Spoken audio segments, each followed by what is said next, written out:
जलियांवाला कांड ये भारतीय इतिहास का वो स्याह पन्ना है जिसने सब कुछ बदल कर रख दिया। जलियांवाला बाग पर अब हजारों की भीड़ एक शांतिपूर्ण सभा के लिए इकट्ठा हुई। तब उन पर जनरल डायर ने गोलियां चलवा दी। निहत्थे बच्चों और बुजुर्गों को अपना शिकार बना देने वाली इस घटना ने अंदर से पूरे देश को हिला दिया। लेकिन साल 1919 का था। भारत पर अंग्रेजों का राज है और कोई सुनवाई नहीं हुई। इसी का बदला लेने फिर एक भारतीय शेर उधम सिंह जा पहुंचा इंग्लैंड और करीब 20 सालों के बाद 1940 में इस घटना के लिए जिम्मेदार शख्स को गोली मारकर उधम सिंह ने अपना बदला पूरा किया। लेकिन उधम सिंह ने जनरल डायर को नहीं मारा था। स्कूल में आपको जो मर्जी पढ़ाया गया हो, लेकिन हम आपको बता दें, शहीद उधम सिंह इंग्लैंड कभी जनरल डायर को मारने गए ही नहीं थे, बल्कि उनका निशाना तो कोई और ही था। क्या है उधम सिंह और जलियांवाला बाग कांड की पूरी कहानी, आज हम आपको बताएंगे। इसलिए इस वीडियो में अंत तक बने रहिए और देखिए भारत माँ के इस वीर सपूत की जीवन गाथा। पहले जान लेते हैं जलियांवाला बाग में उस दिन आखिर हुआ क्या था। 13 अप्रैल 1919 बैसाखी का दिन था।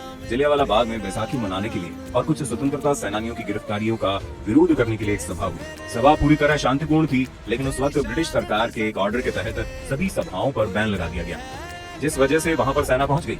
सेना का नेतृत्व कर रहे जनरल डायर ने सबसे पहले बाग से बाहर निकलने के रास्ते पर अपने सिपाहियों को खड़ा कर दिया और उसके बाद बिना कोई वार्निंग दिए उस जमा भीड़ पर गोलियां बरसानी शुरू कर दी। भागने के सभी रास्ते बंद थे और उन पर सिपाही तैनात थे। लोग जाते भी तो कहाँ जाते। कुछ लोगों ने अपनी जान बचाने के लिए एक कुएं में छलांग लगा दी, लेकिन अंग्रेजी हुकूमत तो बर्बरता पर उतर आई थी और उसने उन लोगों को भी नहीं बख्शा और उन लोगों के ऊपर मरी हुई लाशों को फेंक दिया ताकि कुएं में दम घुटने से उनकी भी मौत हो जाए। इस घटना में 1500 से ज्यादा लोगों की मौत हो गई थी और 1200 से ज्यादा लोग जख्मी हुए थे। जिंदा बचने वालों में एक 18 साल का अनाथ लड़का भी था। वो लड़का जो ब्रिटिश हुकूमत की जमीन खिलाने वाला था, वो लड़का जो अंग्रेजों के घर में घुसकर इस बर्बरता का बदला लेने वाला था, वो लड़का जिसका नाम भारत के लोगों ने बता दिया, शहीद उधम सिंह। उधम सिंह ने ये सब अपनी आंखों से देखा था और तब ही ये निर्णय कर लिया था कि एक दिन वो इस हत्याकांड का बदला जरूर लेगा। यहाँ पर आपको बताना बहुत जरूरी है कि जो जनरल डायर इस घटना में मौजूद था, उसकी मौत तो 1927 में ही हो गई थी, लेकिन जिस डायर को उधम सिंह ने मारा था वो जनरल डायर नहीं था, बल्कि उस वक्त पंजाब के लेफ्टिनेंट गवर्नर की पोस्ट पर तैनात मिचेल ओ डायर।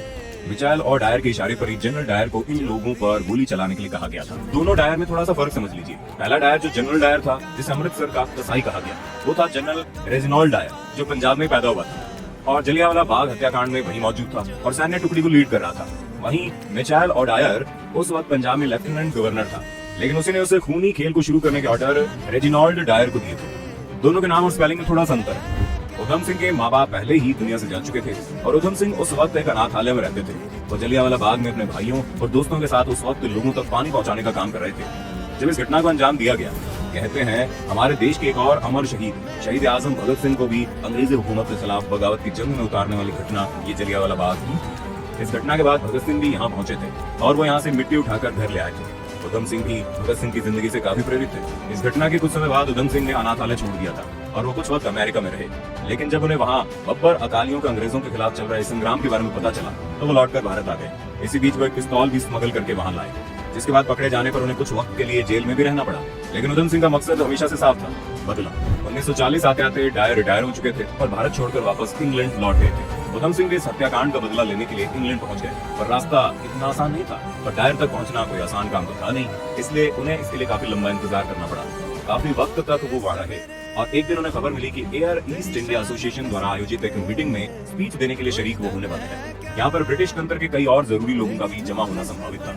इसलिए 13 मार्च 1940 को उधम सिंह अच्छे से एक अंग्रेज की तरह कपड़े पहने हुए वेस्टमिनिस्टर के कैक्सटोन हॉल पहुंच गए, जहाँ पर मीटिंग होने वाली थी। हॉल में जाने से पहले उन्होंने अपनी रिवॉल्वर एक किताब के अंदर छुपा ली थी और उसे अंदर ले जाने में कामयाब रहे।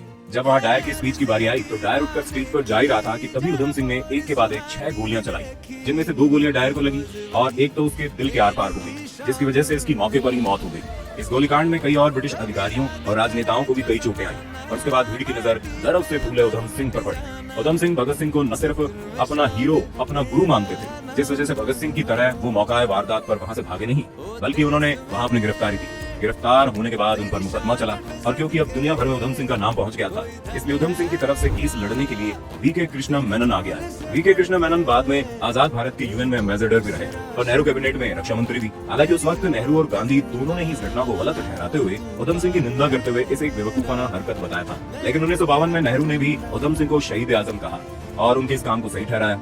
इस घटना ने इस कदर ब्रिटिश सरकार की नींद हिला दी थी कि बहुत जल्द से जल्द ये ट्रायल पूरा किया गया। ट्रायल के दौरान उधम सिंह ने जेल में 42 दिन की भूख हड़ताल भी की और इस हड़ताल को तोड़ने के लिए इन्हें जबरदस्ती खाना खिलाया गया। 4 जून आते आते ट्रायल पूरा हो चुका था और इस घटना के 4 महीने बाद ही 31 जुलाई 1940 में उधम सिंह को पैंटोनिम विलेज जेल में फांसी दे दी गई। उधम सिंह ने अपने ट्रायल स्टेटमेंट में साफ कर दिया था कि उन्हें अपने इस काम पर जरा सा भी अफसोस नहीं है। उन्हें अफसोस है बस इस बात का कि सभा में मौजूद कुछ और लोग उनकी गोली का शिकार बनने से बच गए। उधम सिंह ने आगे ये भी कहा कि जब बचपन में उनके माता पिता का देहांत हो गया था तो वो और किसके लिए जीते। उधम सिंह ने इस पूरे ट्रायल को उधम सिंह ना होकर बल्कि राम मोहम्मद सिंह आजाद के नाम पर लड़ा। इससे वो ये संदेश देना चाह रहे थे कि वो केवल एक सिख नहीं बल्कि सच्चे भारतीय हैं और भारत के विभिन्न धर्मों के लोग अंग्रेजों के खिलाफ इस लड़ाई में उनके साथ हैं। ऐसे थे उधम सिंह जिनके अंदर ना कोई धार्मिक द्वेष था, ना किसी बड़ी राजनीतिक पार्टी का लीडर बनने की ख्वाहिश।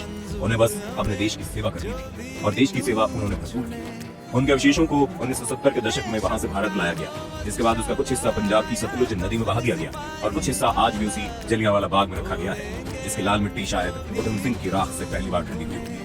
हम अक्सर आज भी इस दुनिया में गांधी जयंती और 15 अगस्त की छुट्टी में ऐसे अमर सपूतों को याद करना भूल जाते हैं कि वो लोग हैं जिन्होंने हंसते हंसते अपनी जान दे दी थी ताकि हम लोग आज एक आजाद नागरिक की तरह जी सकें। इसलिए हमारा इतना तो फर्ज बनता ही है कि हम इन्हें याद रखें और आने वाली पीढ़ियों को भी इनकी गौरव गाथा सुनाएं।